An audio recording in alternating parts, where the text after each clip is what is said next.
Hey, I'm Alex Ratcliffe from Board Game Co., and these are the 31 new-to-me games I played in August.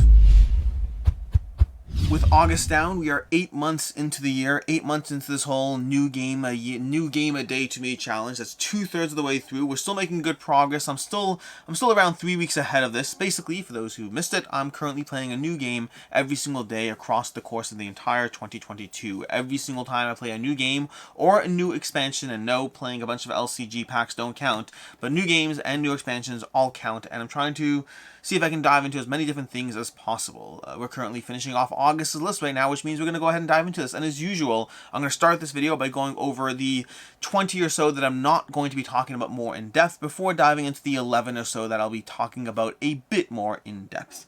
And so, starting off the bat with Morta Medieval Detective from Arcane Wonders. I played that. That's going to be a detective game with a little bit of a D&D thrown onto it. We have Massive Darkness from, come on, Massive Darkness 2, Hellscape, whatever it is. Not talking about that one in depth yet because I still only played the tutorial and need to play it more. We have Summer Camp. Summer Camp from Phil Walker Harding. Had a review of that. You can check that one out. A light, simple deck builder. Fairly accessible. Enjoyed that one without loving it. We have the Shipwreck Arcana. That was a fun little deduction game that I really enjoyed. An interesting kind of trying to figure out how you can predict what the other player did based on trying to walk through their mental jumps. Very interesting puzzle, very rewarding when you do it right. We have Almanac the Crystal Peaks. This is one that I'll have more coverage on when I get the final prototype version, the final production version, but I got a prototype in, got a chance to play that one and enjoyed it, and we'll be talking about it more when I have a final. That's, for context, is Almanac the Dragon Road and Almanac the Crystal Peaks. Crystal Peaks is just more maps to go through.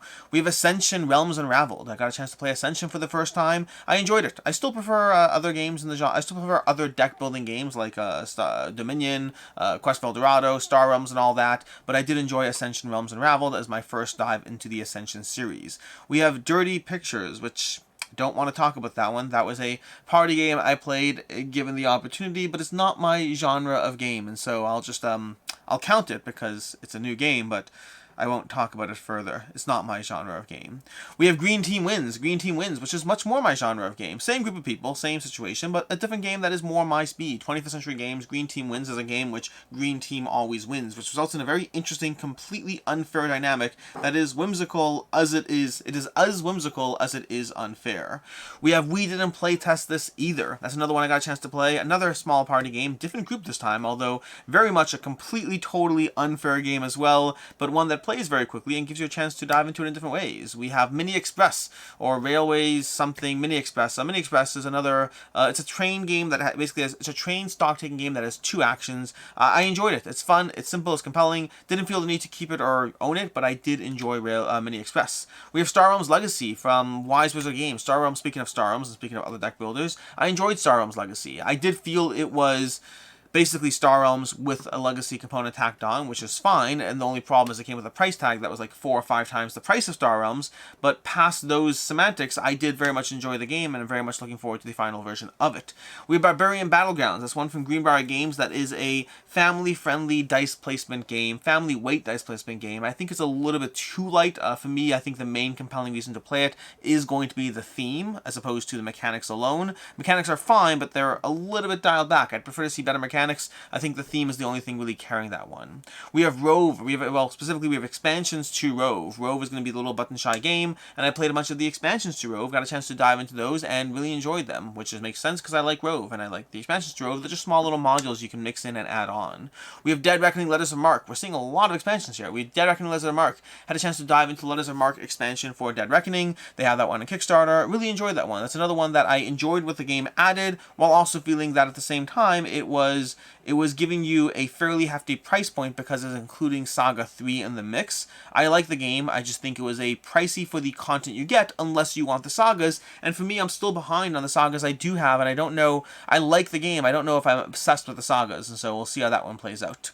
We have Dice Hospital Roll and Write, a roll and write game in the vein of, well, not in the vein, a Dice Hospital Roll and Write, a roll and write game that is themed from Dice Hospital, carries over some of the mechanics of it. I enjoyed it while also feeling that there are other roll and writes that I prefer, and Dice Hospital Roll and Write is one that I like and probably won't feel the need to keep. We have Dawn of Eulos from Thunderworks Games. That's one I had a chance to play. It's kind of almost, thematically it has similar elements to Acquire, an older game. Dawn of Eulos, on the other hand, I felt that it felt a little It felt a little not as elegant in the implementation of it. It's effectively thematically, it's a game of area control and taking over the board, but then these clashes between different factions, and you're trying to take control and stocks and factions to a degree. A very interesting game, again, themed off Acquire, even though it feels like it's a totally different theme. For me, there are some elements of it that I was more nitpicky on, and so for me, I just prefer Acquire. We have Harrow County from Jay Cormier from Off the Page Games. I'm still in the middle of going through that one as we speak. I'm like 3 or 4 games into it, enjoying the process of it. Very iterative in the asymmetric abstract strategy game. Lots going on there. I don't think it's a game that's going to last in my collection. I'm very much enjoying it as I go through it, and there's a lot happening there. I just think I prefer other, I guess the way I'd put it is I'd rather play Mythic Mischief over Harrow County. I like Harrow County, I just don't know if it gets picked at the end of the day. We have Oceans from someone. From North Star Games. We have Oceans. I had a chance to play Oceans for the first time. It feels like you're playing Evolution, but I think I like Oceans better. Don't know if I like either one enough to keep them. Evolution Climate, Oceans, they're all very solid games, but I don't know if they make the cut when you're really trying to pick the best of the best and trying to focus in on the games that are really heavily going to get played. We have Compromat, a smaller game from, what's the name of the company? Helvetique, a smaller game that utilizes a blackjack kind of mechanism. I liked it, but it's also not necessarily a keeper. When I say not necessarily a keeper, I mean it's not a keeper. We have Mystic Vale from AEG. Mystic Vale is one that I had a chance to dive into it and the expansions as well, although I played the Essential Edition, so I think I really just counted it as 1 instead of 2 this time. But anyways, the Essential Edition bundles a few expansions together. But Mystic Vale is one that I enjoyed. Card crafting system similar to Dead Reckoning. For me, I just prefer Dead Reckoning. I think Mystic Vale is a good entry to card crafting, but I'm already up to the next level, and I like the theme and intricacies of Dead Reckoning a lot more. And then lastly, we have Diceborn Heroes. Lastly, meaning before we get to the one we're talking about more in detail, we have Diceborn Heroes. Diceborn Heroes is the one that I had a chance to play at Gen Con, sat down and played with the designer of the game. It's a bit of a dice allocation system, which you're trying to figure out how to puzzle your way through multiple clashes and survive till the end as you slowly level up your characters.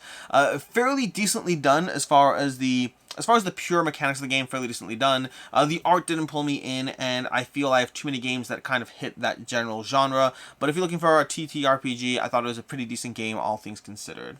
And with that, we're going to dive into the 11 or 12 games that I want to talk a bit more about, for the most part this time, because I'm excited about them. Whenever I pick the ones I'm going to talk more about, sometimes it's because they were disappointments, sometimes it's because I really like them, sometimes it's just, in some way, shape, or form, I want to talk about it more than a 5-second blurb, which is why they make the cut at the top of this list. Starting off the bat, we have Oathsworn, one that I've talked about extensively and one that I really need to play more of, and it's just a question of which of these big box games get played. For right now, the recent ones I've been diving into are Hoplomochaus Victorum, we have Oathsworn, we have Role Player Adventures, we have Massive Darkness. There's a bunch of these new ones that have hit my collection recently that I'm slowly trying to dive into, and they're just lots of good games, and not enough time. Oathsworn, though, is one that I really, really enjoyed. It has both a story mode and mechanical mode, a mechanical, like, actual, not really dungeon crawl, but boss battle. Really, really, really enjoyed it, and I'm very eager to continue to dive into it and progress through it as a campaign experience. Just the nature of the boss battler really gave me, it made me feel attached to the character, it made me feel like I had a lot of agency, and it's one that I'm very excited for. That's what it comes down to. I'm very excited for, and I want to dive into it more. When does that happen? I don't know. I'm backlogged in things, and I need to make the time, and as with everything in life, it's just a question of which things do make the time. But Oathsworn is absolutely fantastic, and very quickly rose to the top of my rankings for this year, just based on a handful of plays of it, and so very excited for that one. We have Isle of Cats, Oathsworn over here. We have Isle of Cats Explore and Draw. This is one that I had a chance to play on a trip where Professor Meg taught it to us, and I picked up a copy promptly after because I really enjoyed it, which is a surprise to me because I thought Isle of Cats was an okay game. Isle of Cats Explore and Draw to me was a quicker, faster version of Isle of Cats that did the same thing but better. I loved Isle of Cats Explore and Draw. I'm excited to dive into this one. I still haven't dived into it again more, which is a shame, but once I do, I'll probably have a review, unless, of course, well, not unless. It is possible that after playing it more, my opinion of it changes, but right now I'm very optimistic about it in a variety of ways, both including the gameplay mechanisms, as well as the fact that I think it'll hold up to the variability that I kind of like from roll and writes. I find for me the biggest problem with roll and writes is that sometimes they just don't feel variable enough, and I don't think that'll be a problem based on the way the lessons are integrated into the game. So very excited for Isle of Cats Explore and Draw, and very happy to dive into this one. I think this really, to me, I love it. I love it. I think it's a really good game that gives me the best parts of Isle of Cats in a very short, accessible time frame. We have Dune Imperium, the Rise of Ix expansion, more specifically. Played this for the first time in August and really, really enjoyed it. Rise of Ix is one And for context, it's worth noting here, because of the nature of timelines, that when I say played for the first time in August, in general at any point, sometimes I'm ahead on these. When I count something as a play, it's because I'm counting ahead. So for example, even right now, I'm counting several weeks ahead. So a game I play today counts as a play for late September, because that's just where I'm up to. Just in case you're wondering about like reviews that may have come out before or after something, that can happen. In any case, Dune Imperium Rise of Ix, really enjoyed this one. I really enjoyed the expansion to Dune Imperium. I expected to, because of the fact that people were talking about it a lot, as if it took Dune Imperium, an already great game, and then made it better, and I was expecting to like it because of that, and sure enough, it did not disappoint. Sometimes the expectations actually make it hard to like a game. They set this bar which you just won't hit when you play it, and in the case of Dune Imperium Rise of Ix, it absolutely hit it, and it stood up to multiple plays, just being excellent every single time. It's the only way I'll play Dune at this point, and it just gives more variability to the experience, more depth to the experience, more fun, more tableau building, just a really solid expansion to a really solid game. We have Azul Queen's Garden, one that I'm still conflicted on, even though I'm not picking that one up. Had a chance to play Professor Meg's copy and enjoyed the game, but like other Azuls, I just felt that Azul Queen's Garden didn't really stand up to the original Azul in terms of how good of a game it was for me, and it was more intricate than the other Azuls. I think Azul Queen's Garden is probably my second favorite Azul. It was more intricate in the scoring mechanisms, but at that point I kind of just wanted a different game experience. I liked Azul Queen's Garden, make no mistake, but for me, ultimately, time and time again, whenever I play another Azul, I find the original Azul holds up stronger. The exception to that, potentially, is the Azul Chocolatier Edition, and that's only because the theme of it is better, as opposed to the actual game is the same as the original Azul. We have the Red Cathedral with expansions. This is one that I expected to kind of play, go through it a few times, and then review it and move on from, but I kind of liked it. Now, I don't know, not kind of liked it, I really liked it. I like the Red Cathedral, I like the expansion as well. Now, I don't know if it holds up. I really don't. I don't know if this one holds up, you know, half a year from now, a year from now. Is it a kind of game that's being pulled out or not? To me, it's in the same vein of Furnace, and in terms of being a game that I really enjoy, plays very well in a decent hour-long time slot, and accommodates 2 and 3 players really solidly as a game. I like it a lot. I just don't know if it gets tabled. For me, I gave it a 4, which in the Euro category, for the time frame it gives, is pretty decent. But when I'm weighing that up against games like, I don't know, Everdell or Coimbra or other Euros, I'd rather play the 4.5s than the 5s to me, and 4s are harder to table. The difference is, because it's more accessible, because the playtime is shorter, it might see table time. Again, this is the same place I find Furnace fits into my collection. So overall, really enjoyed the Red Cathedral. Really enjoyed the aspect of the dice rondelle you're trying to manipulate around as you try to take your actions to deliver goods, to move the dice around, it works really well. And again, the expansion just adds a very simple extra layer to the game that works very nicely, and I'd only ever play with the expansion. A really solid one. I enjoyed it a lot. We have Gloomhaven Crimson Scales. This is one that I actually played a while ago. For some reason, I realized I never actually logged my play of this one, because I only played Gloomhaven Crimson Scales once so far. But there's a gameplay of that coming over on Quackalope at some point. We'll see exactly when. But Gloomhaven Crimson Scales is one that I really, really enjoyed. It's one that gives you the experience that Gloomhaven does, just with new characters. A whole bunch of new characters to the mix, and I really enjoyed that. I really enjoyed more characters in Gloomhaven. Gloomhaven to me is a game that has gone from a game that I always liked to a game that I actually like and am seriously playing a lot of it, and it's such a good system. And then you combine that with Crimson Scales, which gives a whole bunch of new scenarios and a whole bunch of characters that you can dive into, a lot of fun characters that have different little puzzles to them and different ways that they merge into the Gloomhaven system, and to me it's just a whole bunch of more reasons to play more Gloomhaven. Sadly, I only played the one character, but I did get to see 4 characters total in action and got to see a bit of a taste of the different tastes and feels that each character brings to the mix. Really enjoyed Crimson Scales and excited to have that one as an opportunity to continue to play more and more Gloomhaven with more characters. We have Catch Don Falconi. Catch Don Falconi, this is one that you probably will hear of very, very little. This is a Kickstarter that did not that great. It had a small audience, and it's one that I backed because I thought it'd be a good fit for my kids, and it very much is a good fit for my kids. Catch Don Falconi is one that you're going to basically place some tiles down on the board as you try to play almost like a Tsuro or Indigo style system of placing down a tile and then moving things when they hit the edges of those tiles. But in this case, you're moving cop cars and the escaped convict who's trying to escape from the edge of the board, which introduces a more thematic approach to an otherwise done system. I really like it. I really like the aspect of it. A few aspects of it are a little bit unnecessarily complicated. The whole nature of the bombs and how that actually interplays with the game. I found the rulebook to be unnecessarily complicated for what the game is doing, but past the rulebook complaints, the game itself really solid, and I think it's a good family-weight game. If you're looking at games like Tsuro or Indigo for your family, I think Catch Don Falconi is another one you can pay attention to for a good family lightweight game that is engaging enough for an adult, but really more catered towards, well, kids.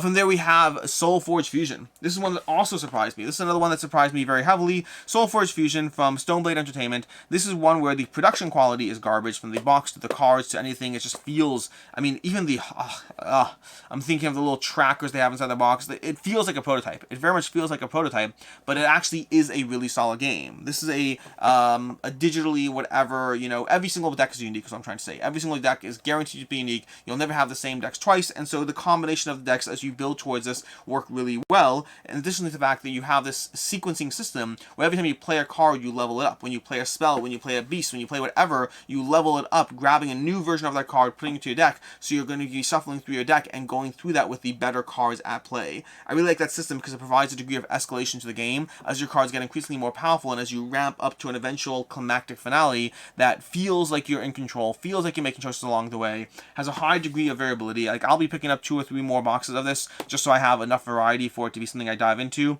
but I really like this as a good 2-player head-to-head system. Really enjoy this one. SolForge Fusion is one that I'll see how it does over time. It's a 2-player head-to-head game with knowing the cards, and that has always been a challenge for me to hold on to, but I really like it so far, and I'm intrigued to dive into it more. We have Akropolis.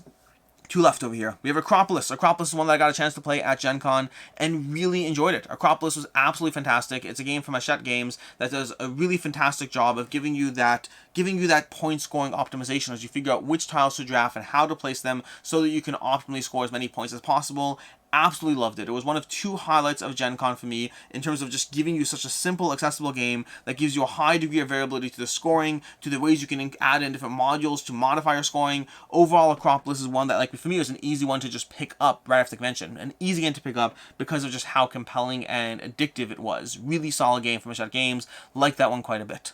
And then lastly, speaking of the 2 highlights I played at Gen Con, we have Hoplomochaus Victorum. Hoplomochaus Victorum, which by now, by the time you're watching this video, you've probably seen other content on my channel and other channels about the game, but Hoplomochaus Victorum is absolutely fantastic. I'm currently, like, I don't even know how many plays in I am. I'm a significant number of plays in. Well, it depends if you count a play, whether you count a play as like a session or each individual scenario you're going through. The game basically has 48 scenarios as a campaign, and you're going through those, and some of them, they range from like 5 minutes to, you know, half an hour per each little mini scenario, and they're just a ton of fun to go through it. It has all the charm and puzzle of a Chip Theory Games, all the premium quality production of any Chip Theory Games game, but it does so phenomenally well. I really enjoy the system of Hoplomochaus Victorum. I think it's absolutely fantastic, and it's another Chip Theory Games that I absolutely love. Having a lot of fun with that one, and eager to dive into it more. And that's basically the 31 games I've played in August, with, like, you know, a bit more notes about some of them, and then a bit quicker notes on others. But this is continuing the whole Game a Day challenge. Once again, these are games that are completely new to me. They're games I have not ever played before, in theory, for the most part. I mean, unless you count the expansions and all of that stuff. But we'll see how this goes. I'm slowly diving through this. I expect to finish off the year by being continuously on top of the whole new Game a Day. Although, going into 2023, I think I'll be taking on a different challenge instead, one where I attempt to play far fewer new games with great intent. In any case, and until next time, I'm Alex Radcliffe from Board Game Co. I hope you enjoyed this video, and as always, I hope you have a good one.